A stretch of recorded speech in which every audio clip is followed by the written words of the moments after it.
दिल्ली में आपका स्वागत. Lucknow Junction. ನಿಲ್ದಾಣದ ಕಡೆಗೆ ಹೊರಟಿರುವರೆ Chennai Hyderabad Express, Varanasi Station, Netaji Bhavan.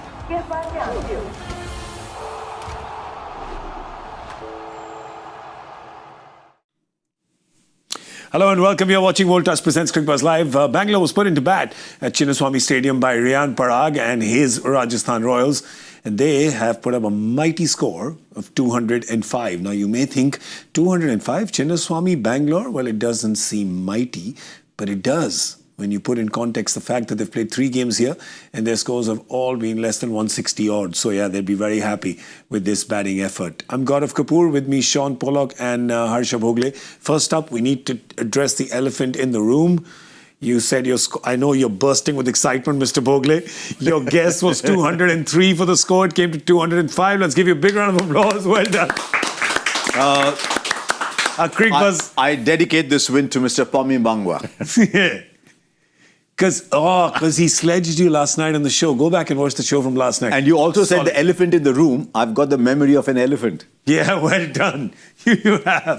Oh, Pommy, you're in trouble now.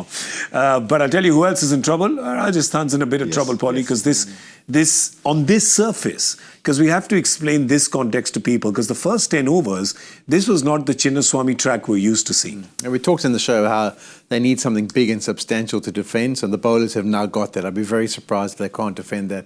But I think the first 4, 5, 6 overs, the ball was standing up steeply. It was really difficult. Even the interview with Kartik was talking about how they've had to adjust their game plan. So they've got to be disappointed. Rajasthan are sitting there, and if you coach Rahul Dravid, you've got to be disappointed from many aspects. So first of all, I thought the fielding was pretty average. I thought the catching was average. There was 2 or 3 opportunities put down. The captaincy wasn't the best. I mean, they kept Archer out of the attack while that huge partnership was on the go. And then, even like the Deshpande, for example, when he comes on, his first delivery is a freebie. It's a full toss, gets hit straight down the ground on a surface that's offering a bit of lateral movement. Then he comes back for his second over, and they have 3 men up on the offside, short wide, 6 over the top. So there was a lot of the aspects there that weren't good. They've got a decent batting lineup, but it's going to be a tough ask to be able to negotiate that. What do you think about, the fielding, the bowling, your thoughts on that, on what they were doing, their choices for length and line, etc.? I don't know how much it'll change over 20 overs, but RCB, RR have also shown RCB what to do, and RCB may not make the same mistakes if the track remains the same. Yeah. And Hazelwood is almost a slightly, on this surface, slightly upgraded version of Archer almost, given that he's taller. Yeah. And he'll hit the length. So even if he's equal to Archer, he's still got a very good bowler. Bhuvi's not going to give you those freebies. Yeah. So my feeling is that they're going to really struggle to get these. The moment they went past 190, I thought, good score. I mean, Jaiswal's got to play a flyer from here. Yeah, and the thing, Bangalore today was actually built on the back of some really good partnerships. So there was Salt and Virat, and they got a decent partnership. It was 61 of 40. And then the story today has been Virat Kohli and Devdutt Padikkal. Now they've got a 95-run partnership at almost a 200 strike rate, Polly. And in the end, then again, it slowed down for a bit because they lost a couple of wickets. And then Jitesh and David in the end. Jitesh, by the way, who just... he was like a typewriter on the crease, right? With here and then back, here and then back. Pac-Man. Pac-Man. Like he just couldn't stand straight. He was crude but effective. Yeah, I mean, the different ways to skin a cat, I suppose. So that's the nice mix when you've got a batting lineup who some play a certain way, others play a little bit more inventively. But once you get partnerships at the top of the order, it always sets up an innings, doesn't it? I mean, there's very few games where if you've got a good partnership in the first 2, that you don't lay a good foundation and then cash in from that. So it was perfectly played. It wasn't an easy surface. They were a bit fortunate up front, to be honest. We're giving maybe the Rajasthan bowlers a hard time, but there were quite a few edges, inside edges, all went away to the boundaries. You could see at one stage that Jofra Archer was really irritated and frustrated by the fact that he couldn't pick up wickets. But I agree with Harsha. I mean, if you think of that, youngster's got to come in with Jaswal. And you've got Bhuvi, who's going to get the ball to shape. There was movement up front. Hazelwood's going to hit a good area. Dayal's been pretty good as well. It's going to be a tough ask, and that's where the tone has to be set. They have to have a big partnership themselves. The big partnership we're talking about is Padikkal and Kohli, and this is back-to-back now, two great partnerships. And this one's at a good clip. It was great, and they really complemented each other well. And there was one stage when both were well below the strike rate of where they finished with. Yeah. Padikkal was 10 of 10. Virat was 47 of 32, 33 balls. He was striking at 145, 146 at one point. So both of them have upped their game. I think that is where their skill lay. Both of them upped their game and maybe in a manner of speaking showed how you can play. Yeah. But as Polly says, you get that one partnership from the top order. It just sets it up for everybody else to play freely. They were also looking to launch, weren't they? As soon as Parag came on, or anyone who they thought they could go after, it was like the first delivery of the over. They were looking to pick up that boundary, set the tone for the over. And just in terms of that partnership, and now we've seen it twice, and we watch the game and you see what exactly is going on. You get a guy like Padikkal who's been under pressure by his own admission with the way he played and why he was not approaching it correctly. And this season has been different. But he starts with 10 of 10. And that wasn't for lack of intent. He was trying to swing at everything, just not missing, stepping out, bowler going away. So there was a lot happening in those first 10 balls. The thing is that he's not lost confidence because he's got 40 of his next 15 effectively, because he's got his 15, 26 balls. How much of a role then does that partnership have to play is what I'm getting at. Because you got a guy like Virat Kohli on the side. You saw how he was cheering him on. You saw how excited he was when Padikkal got his 50.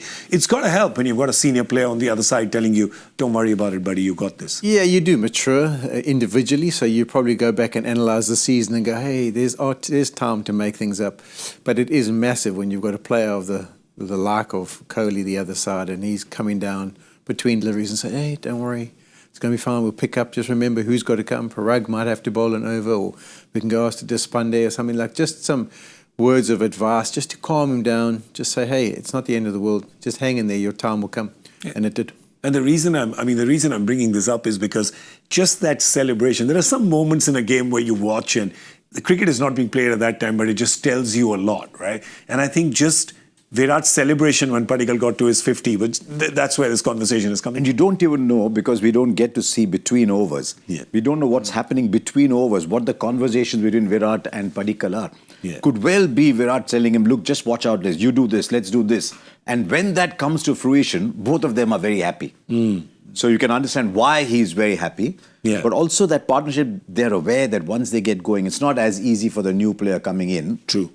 But yes, Padikkal played well. But how good was Virat Kohli again? I'm also trying to think, last year, Maxwell was there, right? Yes. Yeah, they're Maxwell. And you had Fuff at the top of the order. So sometimes also if you're surrounded by, when I say icons of the game or superstars. Fellow seniors. Yeah, you can feel like the pressure, I need to do something, I need to do it quickly because we've got these other guys to come. This year when he looks down the batting order, he probably thinks, well, actually, I'm a bit more senior now, so I can take time, I can take the responsibility, and that might be playing into his hands. Yeah, the role changes. What he's done is, he's made 70 of 42 balls. He's striking at 166, 167. When you're striking at 167, you're playing a 200 game. Yeah. So he's gone exactly at the strike rate of what the entire team has managed to achieve. So he's not chewed up balls. Yeah. So sometimes you get this, the word anchor is now much vilified in T20 cricket. On the show as well. Yeah, there you go. So sometimes you can be that anchor player and score at below what the rest of the team is doing and end up putting pressure on all the others to score a little bit more. But he scored 70 at the strike rate that the entire team has gone. Yeah. So he's not faff around. He's not Faf du Plessis. He's not fooled around. So, He's not faffing around. yeah. He's not faffing around. And Bangalore was not faffing around today because there was a period in the middle when you see that innings progression. There was a period where Harsha came and he operated, kind of slowed things down after the power play. That's what we're talking about. Over 7 to 10, where they lost the wicket of Phil Salt and they slowed down. They got only a runner ball, but look at the acceleration after that. And that was what Polly was talking about. They saw Riyan Parag come and they said, their eyes lit up and said, we're going to get some runs here. They might be a tad disappointed at the last session of play there, Polly? Yeah, they should have. The platform was for better than 49. Yeah, sometimes at the end, there's not much you can do. But I'm just saying, those middle overs, there was no Archer over, there was no Faruqi over, and they just kind of carried on, waiting, almost keeping those overs for the end. Yeah. But then it's almost too late. So I think captaincy-wise, they needed to get one of those Archer and try and pick up a wicket and then try and apply pressure. Devdutt Padikkal has said that the wicket was a little sticky and it'll be tough to score those runs. What else is he going to say? Of course he's going to say that.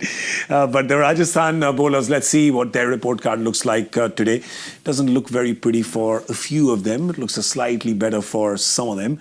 You see Jofra Archer's bowled his 12 dot balls. That's just him operating at his best. Tushar Deshpande, as Polly just said, his 2 overs for 36. So that's very expensive. Even Sandeep, look at that. 6 overs for 81. Yeah. 6 overs for 81 between those two, and there's still 5 games to go. So they're already they're searching for who's going to bowl there.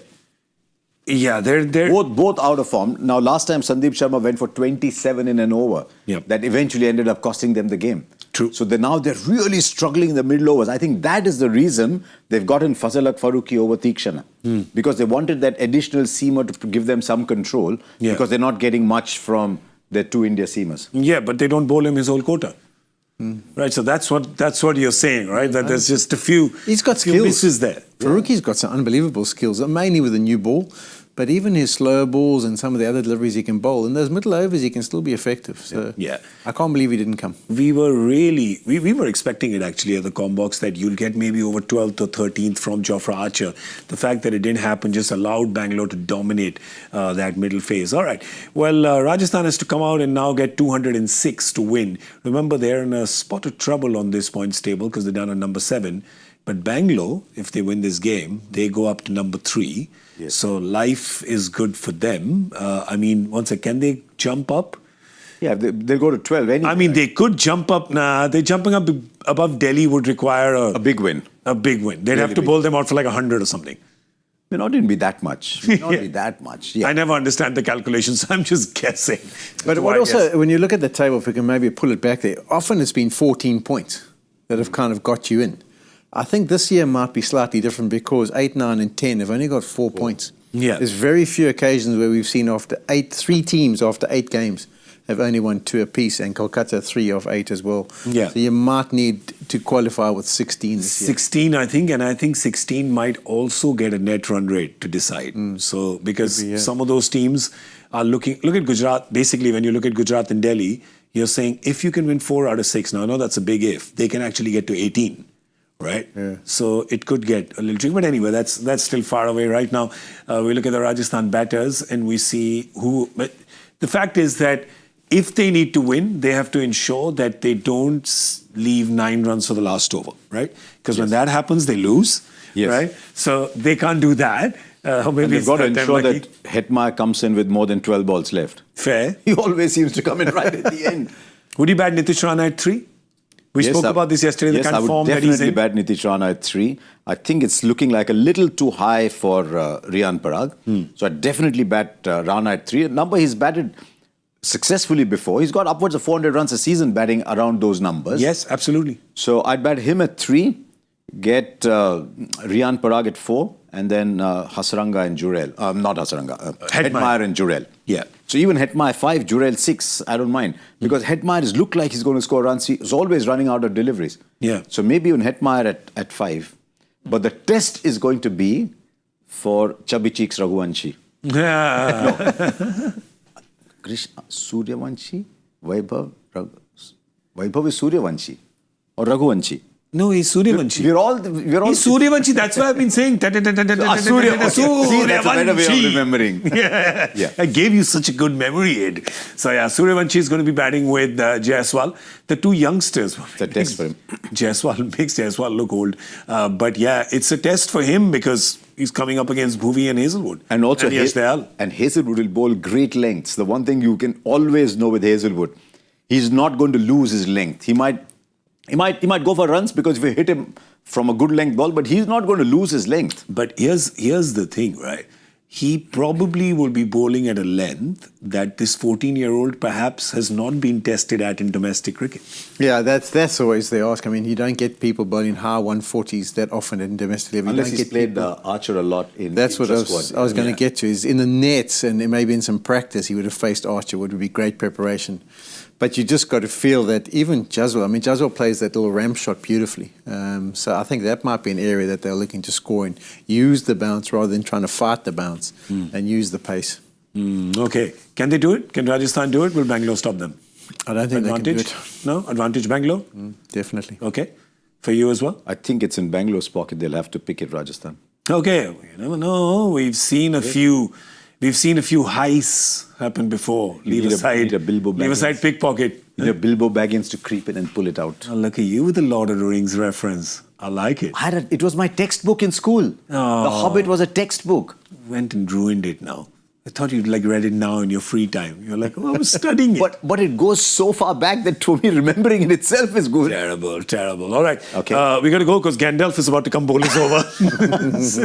All 6'6" off Josh Hazelwood. So we should go. What are our score guesses for the power play? Do you want to start with the guy who gets it right? Mr. Winner, defending champion. Go for it. 51.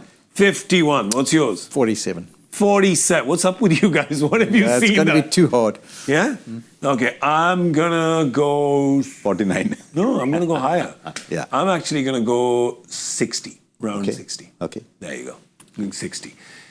Those are our score guesses. That's all we have time for on Voltas Presents Cricbuzz Live. We're gonna see you at the end of the 10th over with Cricbuzz Kong Box. Thank you so much for watching. We'll be back in a bit. Bye-bye.